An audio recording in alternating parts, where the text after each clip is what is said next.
Hello everyone, আসসালামু আলাইকুম। কেমন আছো সবাই? চলে আসলাম আবারও নতুন আরেকটি ভিডিও নিয়ে। আশা করছি এবারের ভিডিওটিও তোমাদের অনেক ভালো লাগবে।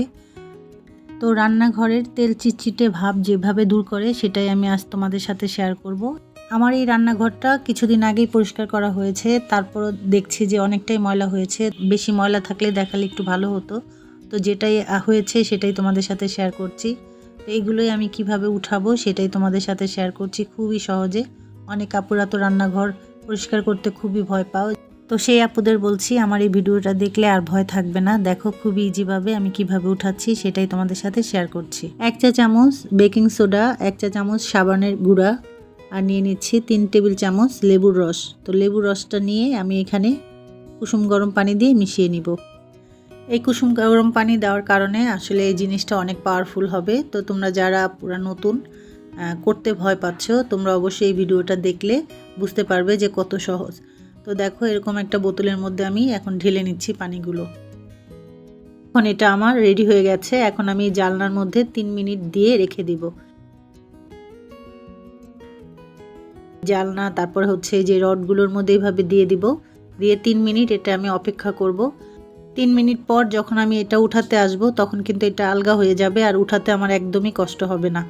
তো আমার এটা উঠানোর জন্য যা লাগবে, তো আমরা যেই মাজনি দিয়ে প্লেট বাটি মাজি না তারের, সেই মাজনি লাগবে।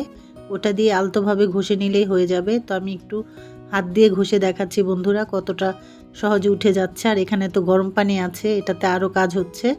তো দেখো আমি একটা তারের মাজনি দিয়ে এখন আলতোভাবে ঘষে নিচ্ছি, অতটা আমার শক্তিও লাগছে না, খুব সহজে আমি তুলে ফেলছি।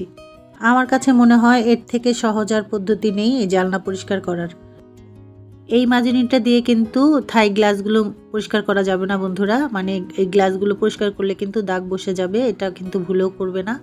তো দেখো আমি এই যে নিচে উপরে সব জায়গায় যেখানে যেখানে আমার রান্নাঘরের এই তেলগুলো বসে আছে জমে আছে সেখানে কিন্তু আমি ঘষে মেজে নিচ্ছি খুব আস্তে করেই, কত আমার শক্তি দিতে হচ্ছে না। আর দেখো কত সহজে পরিষ্কার হয়ে যাচ্ছে। তো এখন আমি কিছুটা গরম পানি ছিল ওই পানিটা রেখে দিয়েছি, এখন একটা পাতলা কাপড় নিয়ে এটা ভিজিয়ে এখন এই ময়লাগুলোও তুলে নিচ্ছি। এতে করে আমার জানলাটা কি সুন্দর পরিষ্কার হয়ে যাচ্ছে, তোমাদের চোখের সামনেই আমি দেখাচ্ছি আপুরা কতটা সুন্দর পরিষ্কার হয়েছে।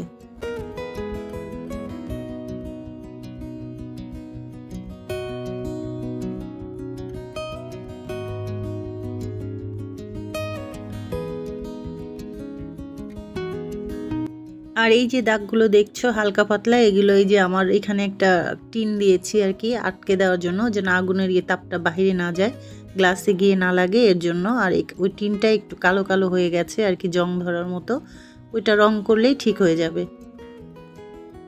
এই জানলার এই পাশটা আমি এখন এই ভিজা কাপড় দিয়ে আর গরম পানি দিয়ে একটু ঘষা দিব, তাহলে হয়ে যাবে। এখানে একটু চাপ দিয়েই ঘষা দিতে হবে, তাহলে কিন্তু একদম দেখো কি সুন্দর পরিষ্কার হয়ে যাচ্ছে। গরম পানির সাথে তো আমার ওই মিশ্রণটা মিশানো আছে, এর জন্য আমি কাপড়ের মধ্যে ওই মিশ্রণটা একটু মিশিয়ে নিয়েছি, নিয়ে এই যে ঘষা মাজা করছি। দেখো কত সুন্দর পরিষ্কার হয়ে যাচ্ছে সাথে সাথেই।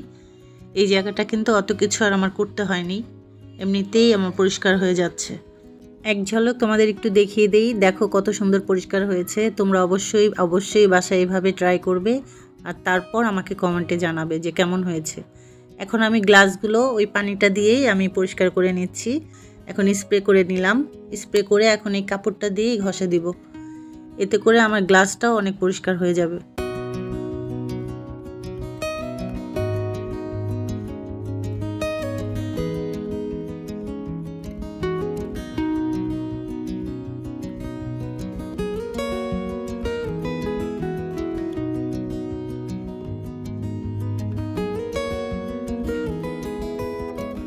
এখন আমি জানলার এই যে নিচের অংশটুকু এগুলো পরিষ্কার করব। তো আমার দেখো আমার এভাবে কাপড় দিয়ে মোছার কারণে কিন্তু সবটুকু ময়লা উঠছে না, এখানে ইটা বালি অনেক কিছুই আটকে যাচ্ছে। তো এটার জন্য আমার অন্য একটা কিছু করতে হবে।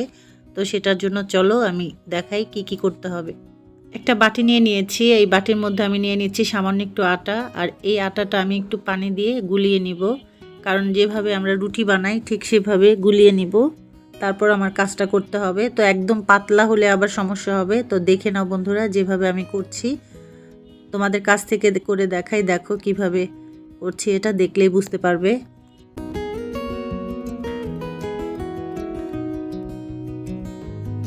হয়ে গেছে। এখন চলো দেখো কত সহজে আমি কাজটা করছি। দেখো এই পাশ থেকে এই পাশে একটু ঘুরিয়ে ঘুরিয়ে নিচ্ছি, আর ওই পাশ থেকে ওই পাশ, মানে এই পাশ থেকে ওই পাশ, ওই পাশ থেকে এই পাশ, এভাবে করে চাপ দিয়ে সব ময়লাগুলো পরিষ্কার করে নিচ্ছি।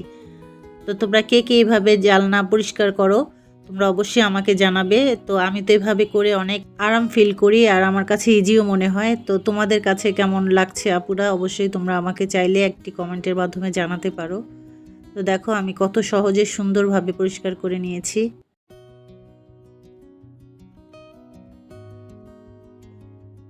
একইভাবে আমি পুরোটা জানলা এইভাবে পরিষ্কার করে নিচ্ছি আপুরা, এত সহজে উঠে যাচ্ছে আর কি যে ভালো লাগছে আমার কাছে। আর এই যে দাগগুলো দেখছো, এগুলো ওই যে বৃষ্টির কারণে কিরকম যেন একটু দাগ হয়ে আছে। তো আমার রান্নাঘর পরিষ্কার করা ডান। তো বন্ধুরা দেখো আমি গ্রিল আর জানলা কিভাবে পরিষ্কার করলাম সেটা তো তোমাদের দেখিয়ে দিলাম।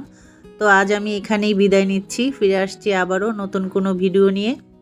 সেই পর্যন্ত তোমরা সবাই ভালো থেকো, সুস্থ থেকো। আল্লাহ হাফিজ, আসসালামু আলাইকুম।